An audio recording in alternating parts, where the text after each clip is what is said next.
Welcome to the learning portal of Thakur Vidya Mandir High School and Junior College. Welcome to the learning portal of Thakur Vidya Mandir High School and Junior College. Today we'll start with the new module of operating system, that is process management. We have already done a brief on what is process management in our first slide. So let's look in detail what is process all about and how it is managed by operating system.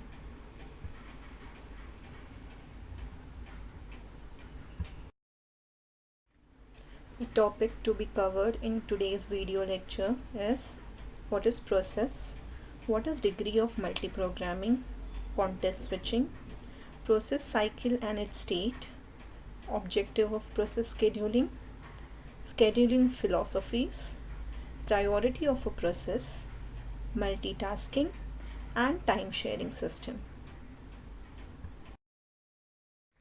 So let's start. What is process? A process is defined as a program under execution which competes for CPU time and other resources.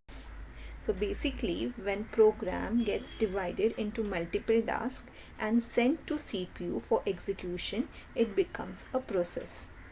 In simple terms, a program does not compete for computing resources such as CPU, time, or memory, whereas a process does.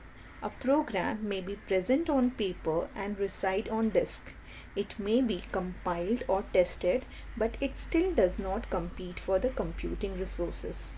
Once a user wants to execute the program, it is located on the disk and loads in the main memory.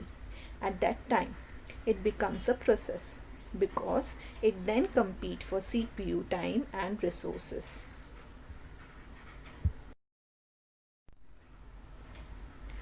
There are two main concepts with respect to process management. One is degree of multiprogramming and other is context switching. In earlier days, the computer systems were very costly and CPU's idle time was more. For increasing CPU utilization and for reducing the idleness of CPU, multiprogramming was used. It means several processes appear to run simultaneously. We have learnt about multiprogramming in our previous PPTs. So, what is degree of multiprogramming? The number of processes running simultaneously computing for CPU is called degree of multiprogramming. So, how many number of process or a program is under CPU for execution, that number of process is known as degree of multiprogramming. The next concept is context switching. What is context switching? The lost in time in turning attention of CPU from one process to another is called context switching. We'll learn about this in detail in our next PPT. So let's have a brief look on what is context switching. Multiprogramming is a concept of increasing utilization of CPU by always having something for CPU to execute. In multiprogramming, CPU can execute two or more processes simultaneously. When process 1 waits for an external event such as input-output operation, CPU execute process 2 and vice versa. When CPU switches from one process to another, the time required for switching is called context switching. The illustration for the same is done in the diagram. Now let's assume A and B be the two processes ready for execution and require CPU time for execution. Let CPU time be given to process A, which is having some instructions depending on process B or some external event such as input-output operation. Then it is the job of operating system to halt the execution of process A and give CPU time for process B. The lost in time in turning the attention of the CPU from process A to process B is known as context switching. During context switching, the status of CPU, register and flag of the old process are stored in the memory. We'll go with one of the C++ example. I have here two programs. One is a.cpp and the other one is b.h. b.h is a header file for a function add. So how the process will get executed and how context switching will take place. Here A and B are two processes where process A is depending on B. When process A is being executed, CPU executes instructions one by one. When it comes to the instruction cout add A, B, it stops the execution because the output of this instruction depends on the output of process B. Thus, there is a need of execution of process B. So CPU stores the content of register and flag of process A in register save area.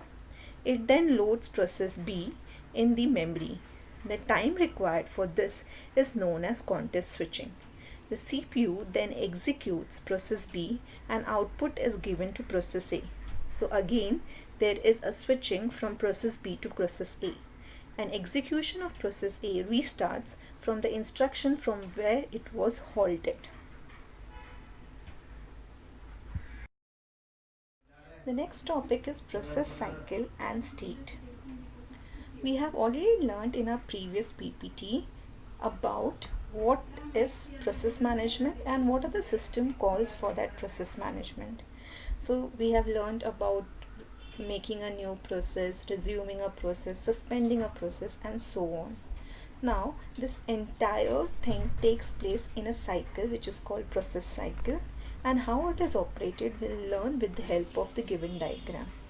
What is process life cycle in operating system? Whenever a program is sent for execution, it is divided into parts which is known as process.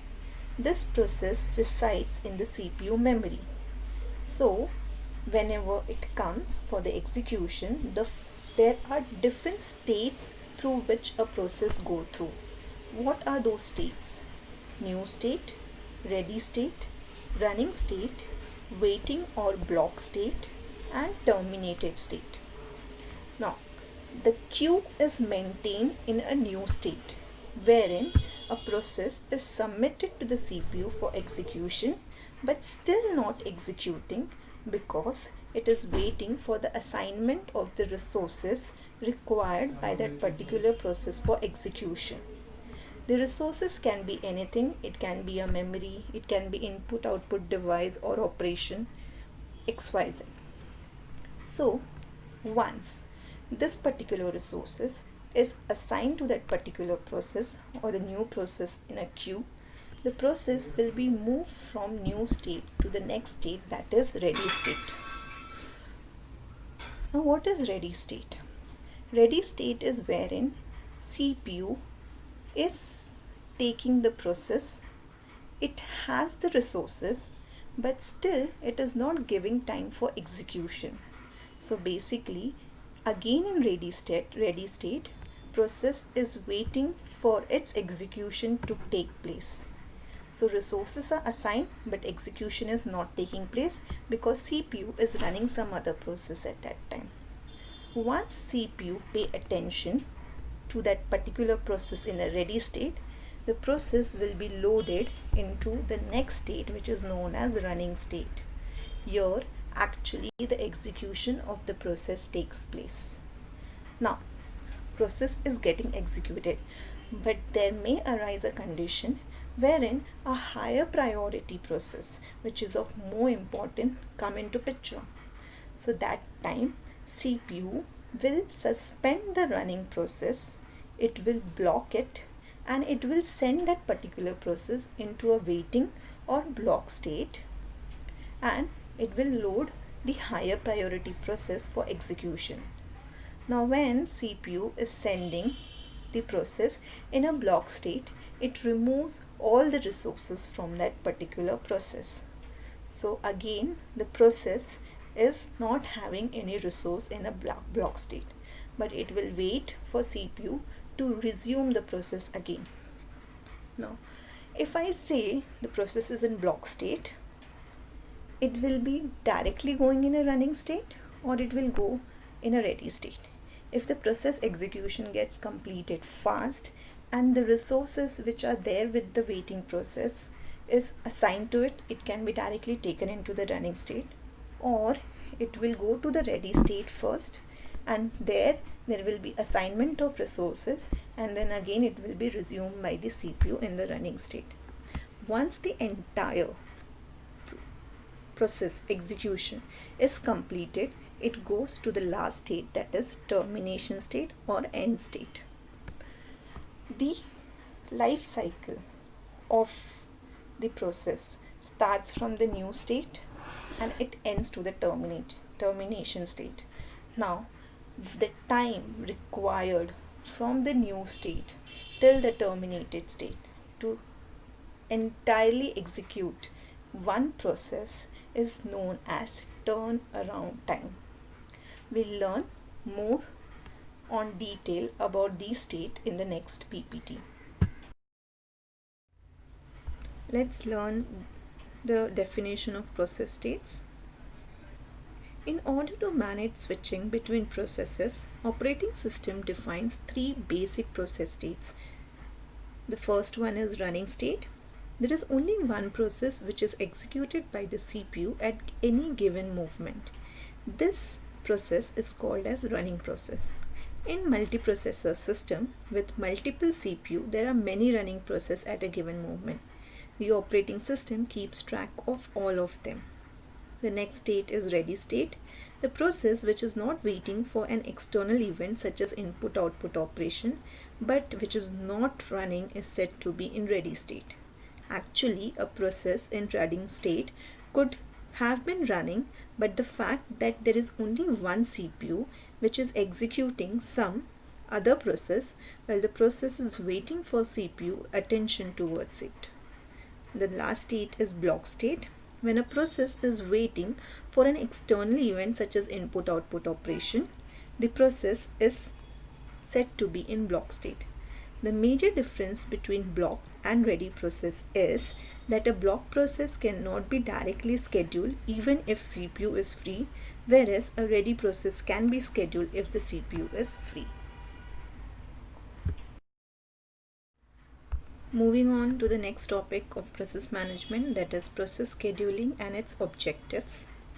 In a multi-user operating system, a number of programs are running simultaneously and these are called as processes. In this case, the operating system has to keep track of all this process and have to dispatch them one after the other. This process is called process scheduling. While scheduling various processes, there are many objectives of the operating system.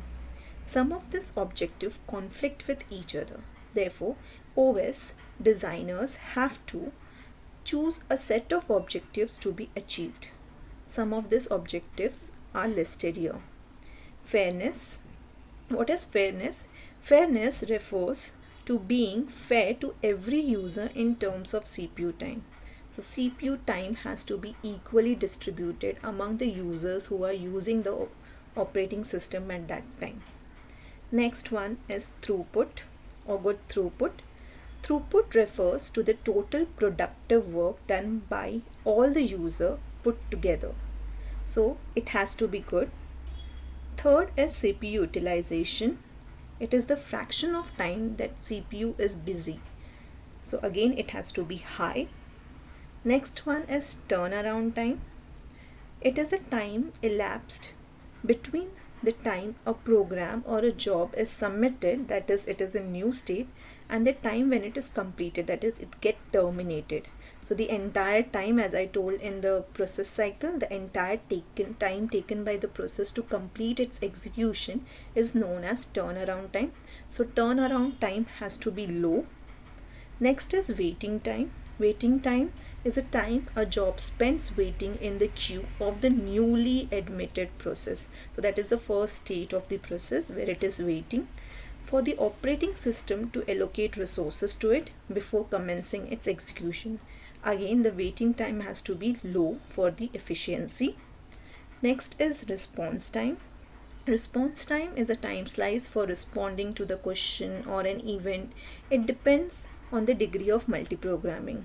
the efficiency of the hardware along with the OS and the policy of OS to allocate the resources.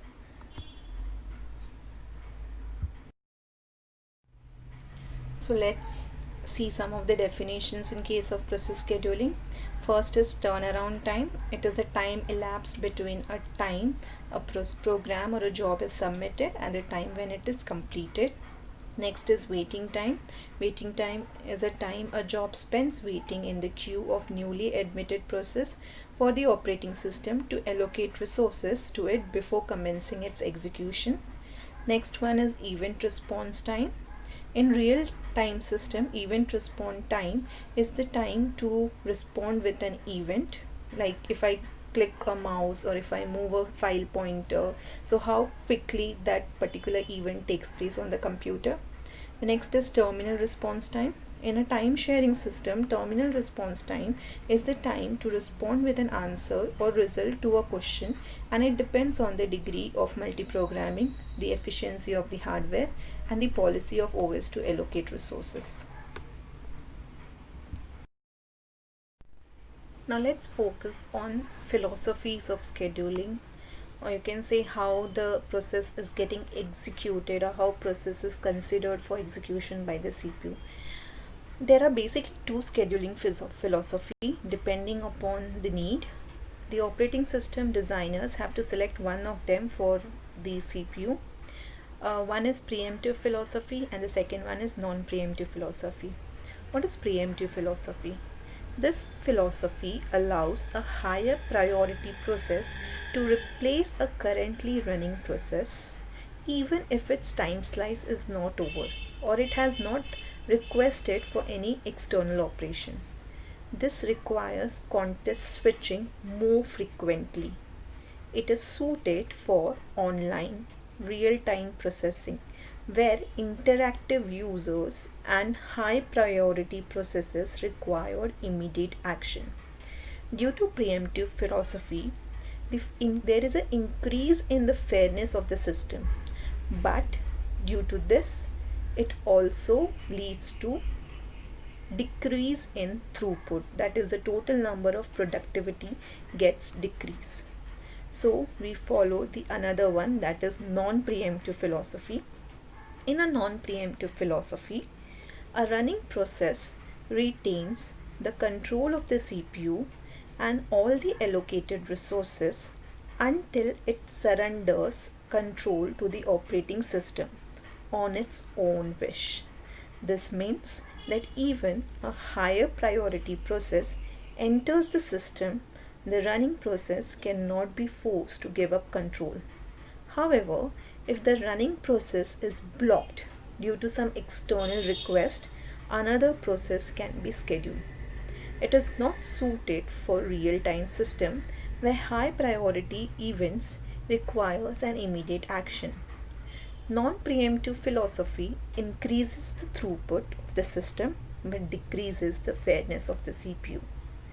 Preemptive scheduling allows a high priority process to replace immediately even if the time slice is not over or it is not requesting for this. This requires context switching. So where do we use it? Where is the use of this preemptive philosophy? At railway reservation system or bank, if it is concerned with bookings, cancellation, and many types of inquiry, response time is very crucial. Otherwise, customer satisfaction will be poor. In such case, preemptive scheduling is better. In case of non-preemptive scheduling, running process cannot be forced to give up to the control. So, in the real-time scenario, non-preemptive philosophy is not suited.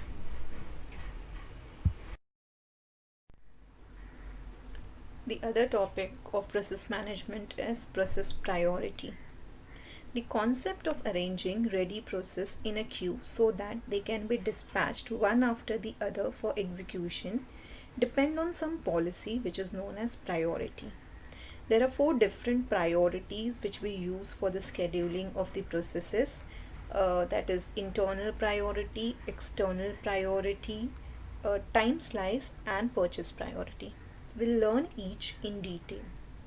First one is internal priority, or we can also call it as local priority. The concept of internal priority is used by scheduling algorithm.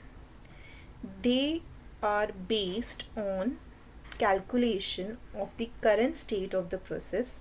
Example, each user while firing a process can be forced to specify the expected time that the process is likely to take for completion.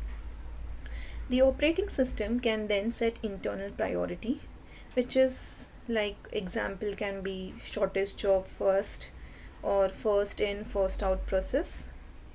We'll learn more on detail on what is shortest job first.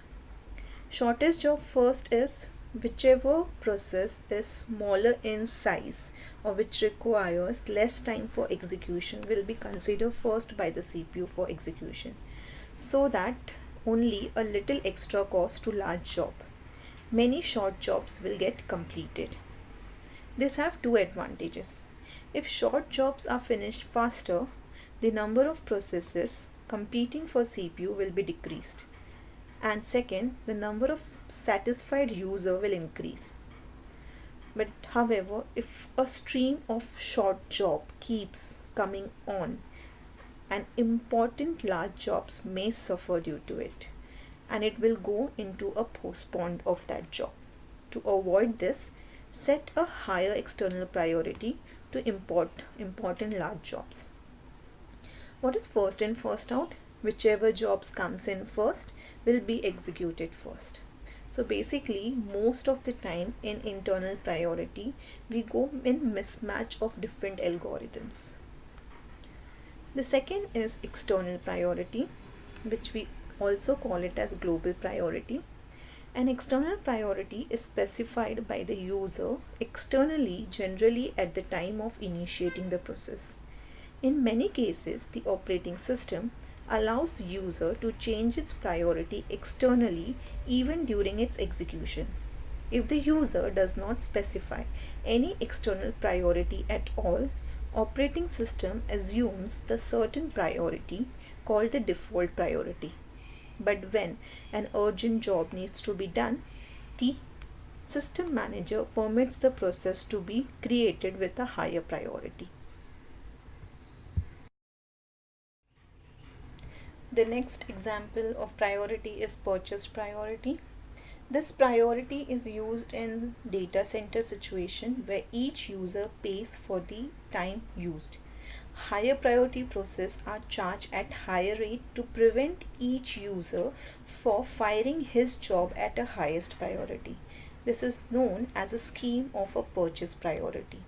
Operating system keeps track of the time used by each process and the priority at which it was used. The last one is time slice. Each process is normally given certain time to run irrespective of its importance. This is known as time slice. Time slice given to each process so that the process does not use CPU indefinitely. Once the time for the execution gets completed, a new process will be taken into consideration.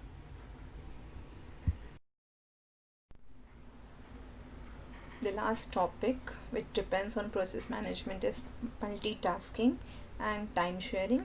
We'll learn what is multitasking in detail. A task can be defined as an asynchronous code path within a process. Hence, in operating system which supports multitasking, a process can be considered to be made up of number of tasks which can run simultaneously in the same way that the multi-user operating system supports multiple processes at the same time. Just like process, a task can also have priorities and states.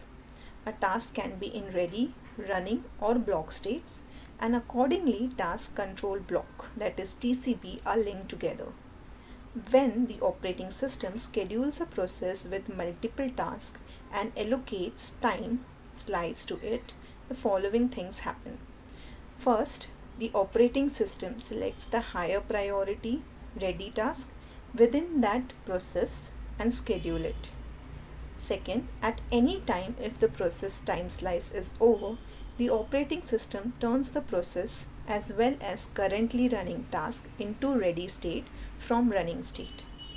Third, if the process time slice is not over but the current task is either over or blocked, the operating system chooses the next higher priority ready task within that particular process and schedule it.